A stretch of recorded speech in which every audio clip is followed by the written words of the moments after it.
What is up, guys? It is the Sound Alchemist, and I'm bringing you 40 facts on the Warhammer 40k universe once again. This time, we will be continuing the lore to my second favorite character in all of 40k, and 30k for that matter, the Sorcerer, Ahzek Ahriman. So if you guys want to know the history and the origins and the 30k stuff that happened to Ahriman, there will be a link at the end of this video. Just click on it and you'll head straight over there. But for now, we will continue his lore onto the 40k setting. So without further ado, here are 40 facts on Ahriman. As Ahriman was exiled, so too was his cabal. But Ahriman was determined to find all the secrets of the rubric and perhaps restore some of his mindless brothers back to life. Over the next 1,000 standard years, as he continued to amass more power, he founded his own powerful warband, known as the Brotherhood of Dust, which consisted of many of the exiled Thousand Sons. He also gathered void ships and other Chaos Space Marines, hundreds of rubricae, and a number of apprentices, who themselves became formidable Chaos Sorcerers in their own right. It was Ahriman's intent to see the suffering of his legion ended, for he would undo the foul magic of the rubric that has doomed his former battle brothers to their unlife, so that he could release their tortured souls. Yet, despite all this grand scheme and designs, he still needed the wayward Ahriman, for only he possessed the necessary knowledge of the rubric. Ahriman sent out emissaries all over the galaxy, chasing up rumors no matter how minor, or the possible whereabouts of the former Thousand Son Chief Librarian. During this quest, Ahriman came across other former members of the Thousand Sons. He sent these emissaries to his former battle brothers in the hopes of enticing them to join his warband. If they accepted, they would become part of the Brotherhood of Dust. However, those that refused faced the prospect of annihilation, both themselves and those that followed them. In the meantime, Ahriman had been hiding amongst a renegade warband dedicated to Khorne, known as the Harrowing. Somehow, the Brotherhood of Dust managed to track the psychic spore of Ahriman to this warband. Ahriman sent an emissary named Tolbek, a former Thousand Son legionnaire and member of Ahriman's cabal. An adept of the Pyre cult in the long-broken traditions of Prospero, Tolbek had been the one to first join Ahriman's cabal. Tolbek played his part in the rubric that destroyed their legions and shared in their banishment. Tolbek, which was escorted by a pair of rubric marines, went over to the warband's vessel, the Blood Crescent, to entreat with the warband's leader, Grell. During their subsequent audience aboard the harrowing ship, Tolbek devised the true identity of Ahriman, who had been masquerading as a lowly sorceress initiate named Horkos, who looked upon with contempt by his fellow renegades as the lowest of the low and an oathbreaker. Recognizing Tolbek and realizing his identity had been compromised, Ahriman unleashed his suppressed sorcerer's abilities, both against his allies and the Thousand Son sorcerer. After killing the majority of the Harrowing's leaders, Ahriman was confronted by Tolbek. He telepathically invaded Tolbek's mind, attempting to devise why he had been sought out, but the cunning sorcerer emulated his own mind, attempting to pull Ahriman's psychically linked mind into oblivion with him. Ahriman just barely managed to escape Tolbek's insidious trap, and Tolbek died as his body erupted into flames, emulating his physical self into a pile of ash. After this, Ahriman had no choice but to flee into the warp. During his quest to determine who had sought him out, Ahriman sent numerous minions to do his biddings, including warp creatures and half-demon princes, all of which failed to kill Ahriman. Despite Ahriman's best efforts, Ahriman managed to discover his former brother's location and infiltrated his fleet. Unfortunately, before Ahriman could launch a surprise assault on Ahriman, he was betrayed by the mistress of the ship he had stolen, his location compromised. Ahriman managed to emerge victorious after battling against 3 of Ahriman's Chaos Sorcerers, but he was badly wounded during the fight. Ahriman eventually appeared in person and subdued the wounded Ahriman with powerful wards of binding and hexes, and brought him aboard the flagship, the Korax. While imprisoned, Ahriman convinced Ahriman to give him the invaluable information he desired so that he could undo the rubric, and Ahriman finally had no choice but to give in. Luckily, Ahriman's allies came to the rescue and they managed to effect his escape. But the former librarian was soon confronted by the angry Ahriman, who unleashed a powerful psychic attack. During the ensuing duel, Ahriman revealed the final secret of the rubric to his former brother. It was all part of the thousand suns, bound into their very beings. The rubric ran through them all, linking them, sustaining them. Its power was in Ahriman's hands. Unable to pull his mind away from Ahriman, the Chaos Sorcerer caused Ahriman to spontaneously combust from the powerful psychic energy unleashed from this arcane spell. Ahriman's armor came apart, each component pulling away from the other, splitting gray dust into the turning wind. This vortex of power enveloped Ahriman and lifted him high into the air, the separate pieces of Ahriman's armor aligning itself over his unarmored splayed body. Then, one plate at a time, they slid in over place over Ahriman's flesh. Finally, Ahriman's horned helm slipped over Ahriman's skull. The mind of the living sorcerers of the Brotherhood of Dust teetered on the edge of indecision. The dead Rubrique simply waited. Raising his hands, Ahriman summoned magical flames from the floor, which engulfed the red lacquer from the armor of every Rubrique and sorcerer.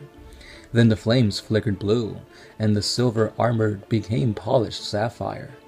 Ahriman looked across the ranks of blue armor. Slowly he knelt and bowed his head. He assumed the mantle of leadership of the Brotherhood of Dust, including its massive fleet and army of followers. It is not known if the Brotherhood of Dust is the same warband, now known as the Prodigal Sons, that Ahriman currently leads into the late 41st millennium. Among Ahriman's countless atrocities, there are those that stand as true testaments to his power and ruthlessness. One such incident is known as the Harvest of Calliope. Calliope was a world of lost knowledge, an entire planet given over to the arcing of records from the earliest days of the Imperium all the way to its uncertain present.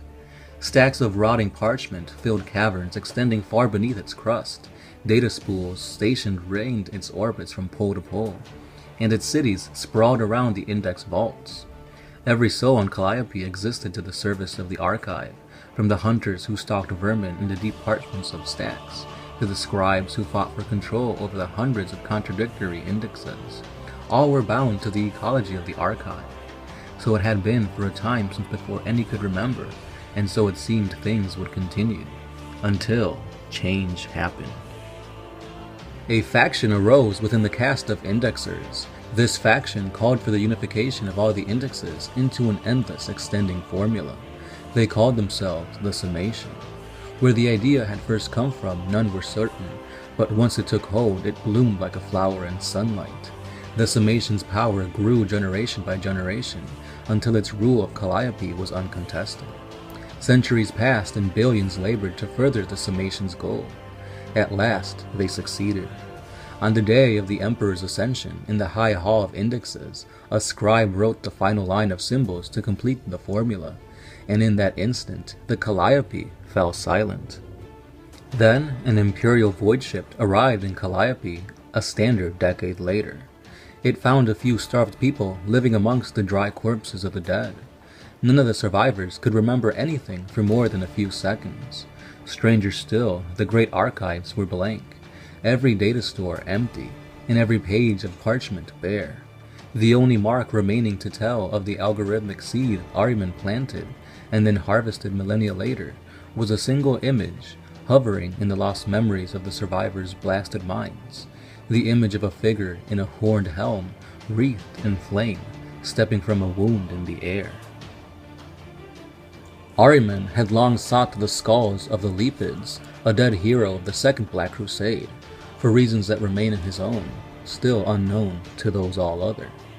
The skull, dipped in silver and engraved with 10,000 words of detestation, lay in the polar shrine city of the world of Dionysus. A conspiracy to obtain the skull by guile had already failed, so Ahriman turned to more direct means. Since the end of the scourging, countless billions have fought and died in the shadow of the Eye of Terror. For almost 8 Terran millennia, the remains of many of these honored dead lay on Dionysus. Heaps of charred bone and serene bodies of Imperial martyrs, and the polished skulls of Space Marines all came to the mausoleum world. On the surface of Dionysus, the plains of bones extended from shrine city to shrine city, and grew ever deeper with each passing year. The cities themselves were built from the skulls and bones of the most heroic dead. So sacred and revered was Dionysus that a dozen Space Marine chapters maintained honor guards and bastions on its surface. Star fortresses ringed its approaches, and millions of troops stood sentinel over the skulls of those who had died in the darkness of Abyance.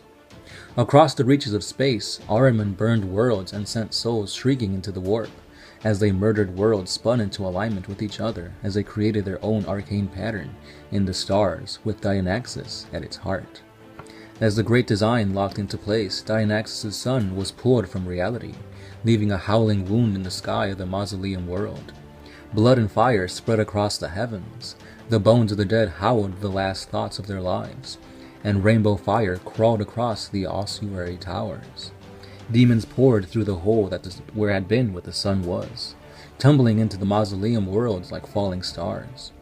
The Imperial defenders screamed as the children of chaos ate their souls. Amidst the slaughter, Ahriman appeared, outlined in lightning, ringed by sorcerers and rubricae. Power rolled from the circle of sorcerers, and they strode through battle, killing the defenders and dissolving demons with arcane fire.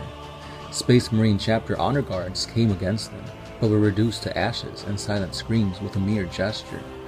Firebane, the last warlord-class titan of the Legio Officium, stored into war on its shrine.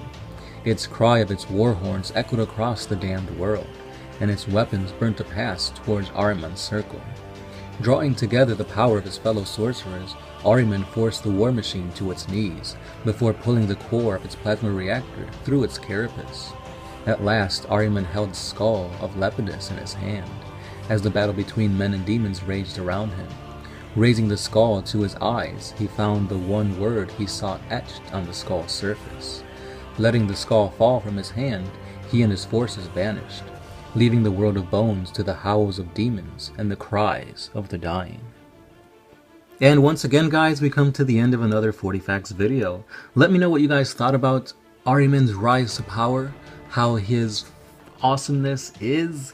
I freaking love this. He is amazing. I could just see all these epic battles play out in my head. The freaking battle where the bones and the demons and the titan, that was just amazing. I love it. Please, guys, if you could, like this video and share it so everybody can know the epicness that is Ahzek Ahriman.